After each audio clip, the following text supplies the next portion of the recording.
Please welcome to the show, Caitlin Clark. Caitlin, did you ever think you'd be back? Cheers. Excited to be back. Don't worry. I got this nice throwback theater can. Well played. Everything from her transition to the WNBA to locker room rumors to what actually happened in those gritty college matchups was revealed with Caitlin Clark's trademark charm and humor. She did what no one saw coming and did it live via Zoom in a no-holds-barred interview with WNBA legends Sue Bird and Diana Taurasi. From the moment she stepped onto the screen, it was obvious that this wasn't going to be your typical feel-good segment. It was raw and real. Product placement. There we go. Our show loves it. Our show loves it. However, what specifically did she disclose? And why is the basketball community currently buzzing about it? Stay tuned because Caitlin didn't hold back when she shared a lot of information about Diana Taurasi, Paige Bueckers, and even the unfounded rumors Cheryl Swoops has been spreading about the team. Are you ready to let's go? It was a callback that went viral online a year ago when Diana Taurasi looked into the camera and sent Caitlin Clark a now famous warning that reality was on the way. What will the league have in store for them when they get there? Look, SVP, reality is coming. Okay. There's levels to this thing, and that's just life. We all went through it. Of course. And you see it on the NBA side, and you're going to see it on this side, where, you look superhuman playing against 18-year-olds, but you're going to come with some grown women that have been playing professional basketball for a long time. As we move on to this year, it goes without saying that Diana was wrong. Clark's answer was a confident smile, a smirk, and a slight nod. For Diana Taurasi and Caitlin Clark, sharing the court was more than simply a game. It was a generational moment commemorating their first game in Phoenix. The energy was electric, humorous, and lighthearted, but it was also a message. Congrats on your retirement, D. Thank you. And congrats. Now, unfortunately, reality is coming to me now. What's your big plans? What are you going to do? I keep telling Sue I thought I was going to have all this time to do all these things. I'm more busy now. So if I give you any advice, play as long as possible. We'll see. We'll get to 10 years. Then we'll think about it. It's 10 years. The environment created by Taurasi was so intense that it seemed like the final game would ever be played. The crowd was electrified, the excitement was genuine. And it wasn't just about basketball. It was also about watching a torch be handed in real time. Diana talked admiringly, emphasizing how unbelievable it was to finally play against the players she had spent years watching dominate college basketball. What was it like for you two to play against each other? It was amazing. I've been following Caitlin for so long and been watching her college career just in awe. And to be on the court and the first game was in Phoenix, and it felt like the last game that was ever going to be played. There was such anticipation.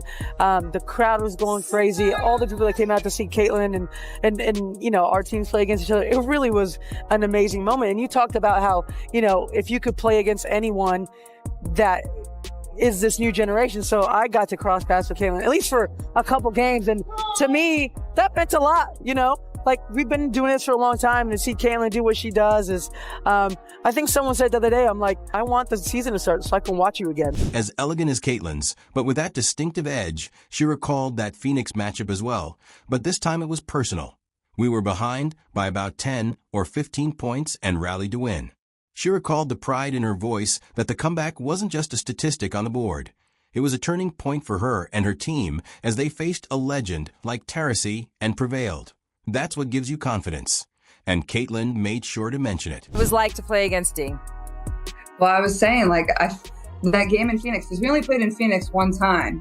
And it was before Olympic break. Obviously, we had All-Star there too, but it was a great game. Honestly, I'm pretty sure we were down 10 or 15 and came all the way back and won. That was our first win versus a team that was above 500. So thank you. I appreciate that. However, behind the rivalry, there was respect for one another, and the event transcended the confines of a single game to become a real-time collision of eras. Even though Caitlin and Diana are at different stages of their careers, their influence is eternal, and as they laughed and joked through the memories, it became evident that this was more than just light-hearted banter.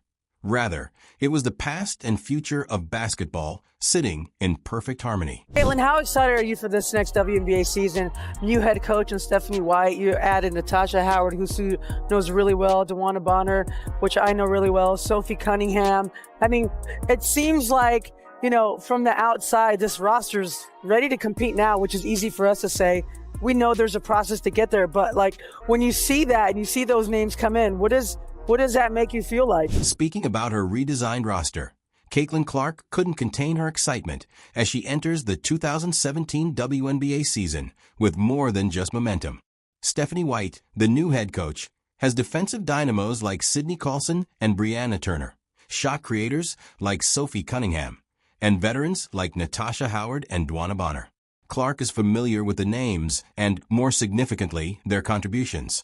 But she is also aware of the difficulties that lie ahead with 7 new players and a constrained amount of time to develop synergy. Oh, well, I mean, obviously on paper we have a really good team, but, you only have, we start training camp, I think, on the 27th, and then, we have a back-to-back of preseason games on May 3rd and May 4th. So it's you have a very short amount of time to put that together, and 7 new pieces, and whether we carry 11 or 12, more than half of our roster, that's a hard thing within itself, but we should be pretty good. And I'm excited about it. I think what we needed was, we added a lot more experience. In the playoffs, we just didn't have that. We were a young group. Even Kels, obviously with being with the Fever during her entire career, she hasn't really had the opportunity to play in a ton of playoff games. So having that, whether it's Sydney Colson, whether it's DB, whether it's Natasha Howard, whoever it is, I think having that experience is going to be really good for us and that leadership in the locker room. So I'm excited. Caitlin is already in her figuring it out phase, but she's accepting it. When questioned about that widely shared off-season picture in which her arms were abnormally jacked, Caitlin erupted in laughter, demonstrating that she has been improving not only mentally, but also physically. Viral picture that went around showing off your guns. Everyone's wondering, have you been hitting the weight room? Was it the camera angle? What happened there? How did you do that? I've been trying to do that for 20 years. AI is getting out of control. Come on. Then the truth came out. She acknowledged that she spent a lot of work in the weight room to feel more dominating on the court and to look the part. She even identified areas for improvement, such as mastering the mid-range and adding a floater finish through contact. "I kind of enjoy it," she said of the grind, referring to both the physical preparation and the leadership challenges that come with a star-packed roster. She knows expectations are high, but she's meeting them head-on. It's evident that she's not just training to maintain. She's training to take over. What are you doing in the off-season, working on your game?